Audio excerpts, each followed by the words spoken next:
Coming up on Backyard Science, giving your kite the ultimate leash. How to pick the biggest apple. And a sneaky way to trap all sorts of creatures. A disaster at sea, can we raise the rest? A nice glass of milk and a nasty surprise. And attack of the zapping finger. Someone's in for a shock. Run away, run away. No running here. This is Backyard Science. We get to the bottom of mysteries no matter how scary they look. Right now there's a scary situation brewing at sea. It's a dark and stormy night, and the good ship Backyard Science is fighting heavy seas. The waves are crashing all around. Oh man. Too much wave action, I think. Looks like a drop for the super spooper. It keeps sliding. I can't get it. We need something to dive down and grab the ship and come back up. Something like a submarine. And I think I might just have enough jump to make one. The zapper has the victim in his sights. She doesn't even know he's coming. Closer, closer. Just one more step. Right, you're going to pay for that.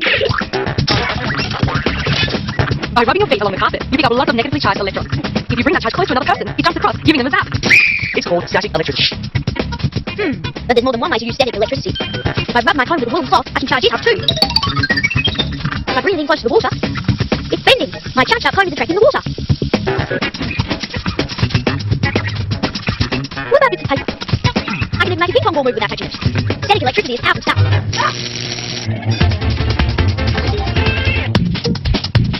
There's no way I can breathe underwater. At least not without a little help from my snorkel. But fish fills with no problem at all, so there must be oxygen in there. I think the plant put it in. I've got an idea how to find out for sure. Just need a pond plant or two. Mum won't need this little bit.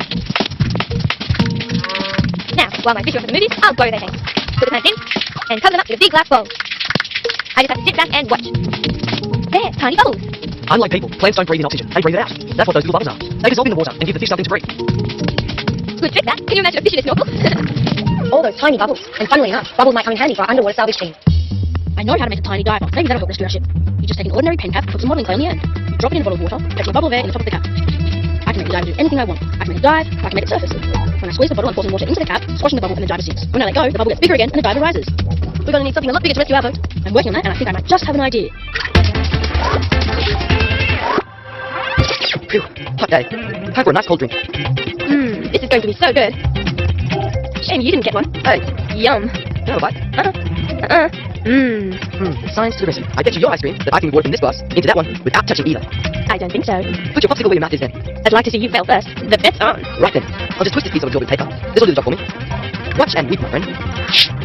There are thousands of tiny spaces in the fibre of the paper, and the water moves into them and advances along the twisted material. Trees do the same thing. That's how water gets to the treetops. This movement is known as capillary action. So that's how trees move water from their roots up through tree trunks and into the leaves.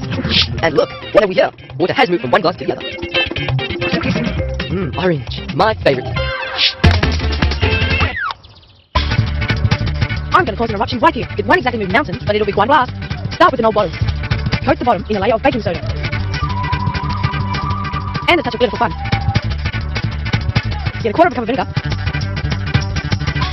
Mix in some dishwashing soap for bubbles and some red food colouring for effect.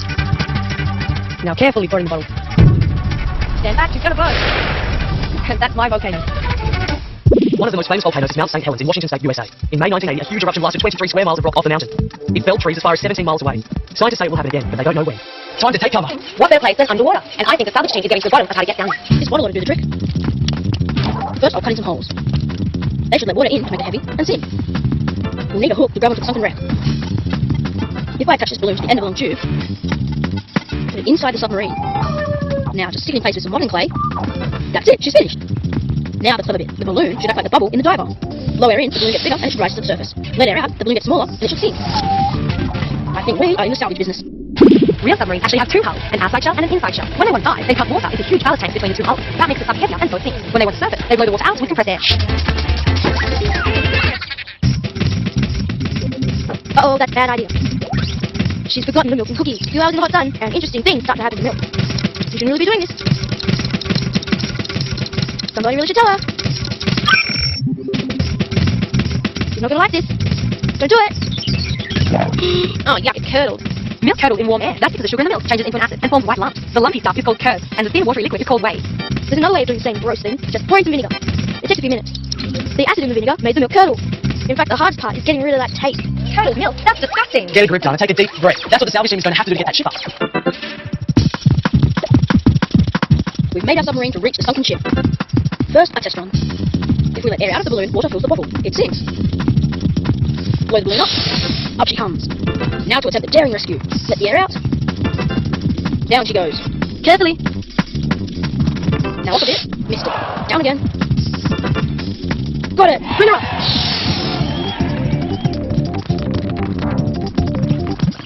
We did it! Our salvage stuff worked! Right, now let's see if we can sink the ship again. Oh, yeah. My friend Ben has a fixation with wanting to fly. Right now he's superhero crazy. Look at his ridiculous red cape. I bet he wishes he could just take off. At least Superman can fly. That's more than he can say for Ben's kite. Poor Ben. He gets so down with dumps when his kites don't work. Mustn't laugh. I think it's time to give him a helping hand. Sophie to the rescue. There are thousands of different types of kites. People began making them in China at least 3,000 years ago. Some designs are really elaborate, but all kites work on the same principle. They are pushed upwards by deflecting the wind downwards.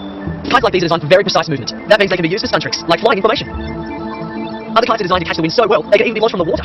Now wouldn't Ben and Sophie be envious of that? Alex reckons I can't work out the height of this tree. I'm sure I can. He can be so annoying sometimes, but all I've got to work with is him and our yellow stick. Alex reckons we can measure it if we cut it down. Yeah, right. Just between you and me, I think the stick might be more useful. But hang on, I think I just might be onto something. Maybe Alex wasn't so silly after all. Have you worked it out? Okay, here goes. I know there are lots of creatures out there that I never see. Time to find out what they are. I've got a secret weapon, the perfect way to outsmart those wild beasts. Dig a hole, just deep enough, lined with a smooth, slippery bowl. And bait traps with a tasty morsel or two. They won't be able to resist. This little route will keep out the sun and rain. And I'm not stopping at one trap. I'll need a few to catch my quarry. And now I'll make myself scarce. Don't want to get caught in the stampede. Ah, my first catch. The orange has attracted a huge beetle. And a traffic gorgeous centipede. And these beasts couldn't resist the banana. Looks like this is the best trapping spot. These are called pit traps. But remember, the animals can't get out on their own, so they'll need some help. I wonder what I can catch with this piece of dried meat. We'll see tomorrow. This should be good. Now what eats meat around here? Ah, scorpion! Too dangerous for me. As usual, Blake and I both want to eat the biggest apple. But we can't agree on which one it is. They're all about the same size, but I don't want him to have the largest. Blake reckons he can tell, but as usual, what I think doesn't seem to matter. Anyway, in my opinion, that's the biggest. And then this.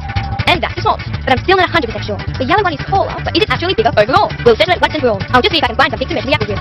Or what's Blake doing? That gives me an idea. We'll have to improvise. I'll round up a few bits and pieces that'll do the trick. Let the great apple study experiment begin. Curious. I wonder how Ty's going to make that work. Well, I wonder if Sophie's going to come up with a kite that'll actually stay up in the air. Poor old Ben's kites didn't work very well. I think the idea is to have a shape that catches as much wind as possible. My design's going to sort that out. It's really easy to make. What we're going to end up with is a kite that looks like this. Here's how you make it. Lay out a rectangular piece of plastic garbage bag. Stick down 2 pieces of thin wood about a quarter of the way in from each side.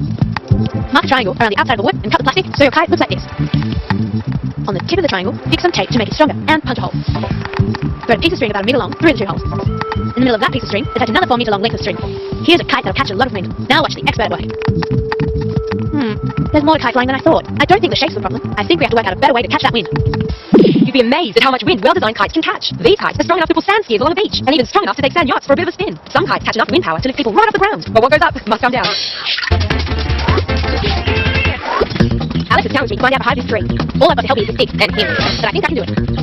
All I need to do is line up the top and bottom of his stick with the top and bottom of the tree, and turn the stick sideways. Now if Alex stands at the same distance as the tree, and he's right at the end. Stop! Don't move! Now all I need to do is measure from where Alex is to the tree. My steps are about a meter long. 18, 19, 20. The tree is 20 meters high. Ta-da! That's much smarter than cutting the tree down, Jason. It sure is, Dana. And I think Ty has a pretty clever way of measuring those apples. Must be clever. I've got no idea how she'll do it.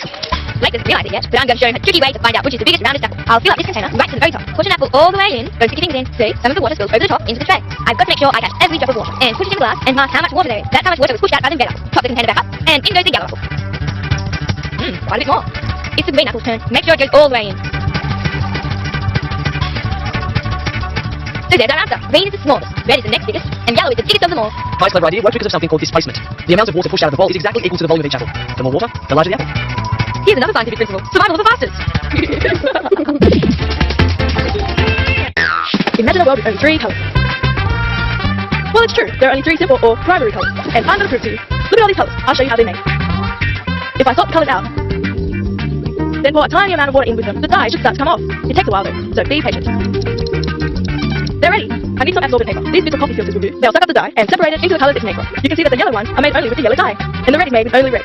They're both primary colours, but the purple dye separates into red and blue, our third primary colour. And the brown is made up of all the 3 primary colours, red, yellow, and blue. In fact, with the right amount of the primary colours, you can make any colour, which is just as well because I like them all. Well, that's one thing to do with colours.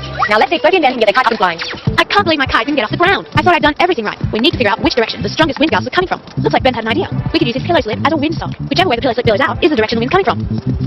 Windsocks show wind directions at airports. They also warn parachutists if they're going to be blown off course. Windsocks come in all shapes and sizes, but they all work pretty much in the same way. And now I know which way to launch my kite. I need to have the kite facing into the wind. That way it catches the full force of the breeze. Yay, it's flying! If you want to keep your kite up in the air, it's important to keep your flying line tight. If the flying line becomes slack, bring in some line until you feel the tension again. Woo, it's flying! Unlike Superman here, kites defy gravity when they stay up in the air. At least now Superman's getting a bit of flying time, even if his feet are still on the ground. Just as well it wasn't blowing again, or Superman really might have taken off. Now that would have been a back outside adventure to remember. See you next time.